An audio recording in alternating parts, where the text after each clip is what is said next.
Hi, hello, and welcome to yet another episode of Following Indian Cricket with Sid and Kar. Alright, Sid, you have absolutely no idea how many messages I got last time, okay? It was all like, what the hell are you doing, man? Where is Sid? Where is Sid? Where is Sid? And you should just stop doing all of that. Glad that you are here. I think all of those people were just two people. No, at least five or six. Hmm. Okay, What's up? nice, listen. Sunday morning, nice cool breeze. You're in a cricket Hmm. ground, and we have an India-Australia match to look forward to. Life isn't that bad, isn't it? Not too bad, isn't it? After a lockdown, Exactly. but it's great to it's great to see people fill up the stadiums and watch a match live. I think that's a privilege that everyone is currently experiencing because Right. not many people have that option right now. But good to see crowds entering the stadium and these cricketers having the opportunity to entertain them. And Australia are doing a much better job than India at the moment. Yeah, and these were the things that we just took for granted probably a year Yeah. back.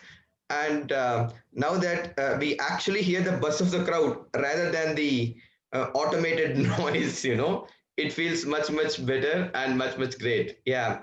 So you liked India's jersey? Remembering I 1992 World personally Cup? I personally like it. For me, it's a lot of nostalgia Uh-huh. to see them wear that jersey once again. Oh Whenever my I see that God. jersey, I remember Sachin and Kapil Dev and the greats of yesteryear and Uh-uh. kind of matches that they were playing and the kind of teams that they were playing against. So it's Yeah. great to see the throwback that's happened all the way back to 1992. Goodness me. How old are you, Sid? Not as old as you, uncle.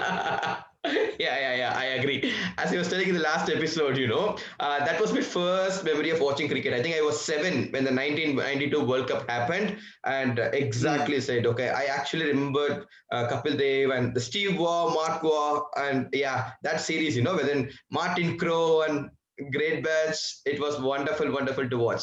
So coming to the match itself, so Hmm. in 2018, they missed two guys, okay, Warner and Smith, and we all know they were going to make a difference, and they did make a difference, as it said.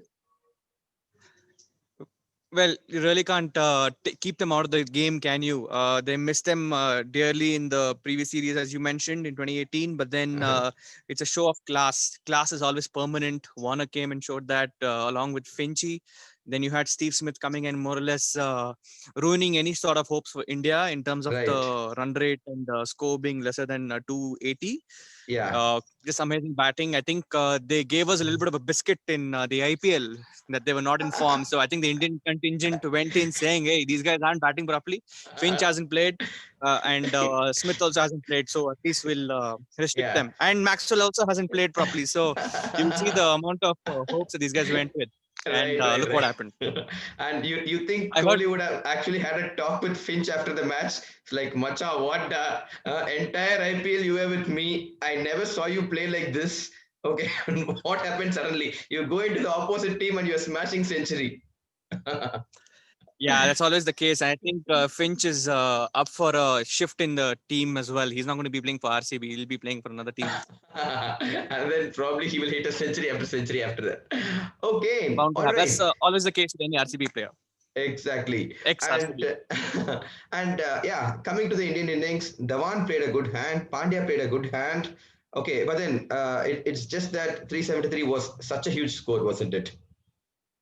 Humongous scoreboard pressure. I can understand the way they were playing. You can't really do anything about that. You can't Mhm. really tell them you guys have to stay and keep your wickets and hope to score 10 runs for over.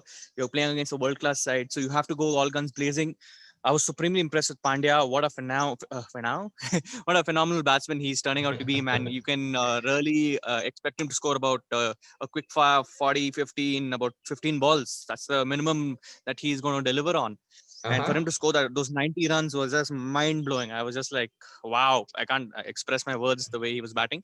Yeah. Uh, but he needs some support from the others as well, which was there, but unfortunately didn't click. But I Uh-huh. guess there are a lot of positives and a lot of learnings that they can come out for the second match.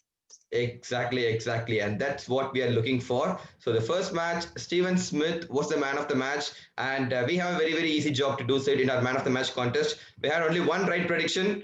Okay, it was Blue Star Talk who won the contest. So congratulations, Blue Star Talk, for predicting Steven Smith as the man of the match. And today, hope India gets a chance to correct all the mistakes that they did in the first ODI, and it's going to be a super match, guys. It's a super Sunday. I'm sure probably you're all just waking up and getting ready for a super match between two super sides, India versus Australia. Enjoy the match, guys. Enjoy the cricket. And remember, this is going to be the link to predict your man of the match and predict it before the start of the second innings. Good luck, Sid, with your match. Okay, it's going to be a 50 over match for Sid as well. So, all the very best. And yeah, so we get a chance to talk about your match also in the next episode. Let's not. Okay, all right. Cheers, guys. Enjoy your Sunday and enjoy the cricket. Great. Karthik,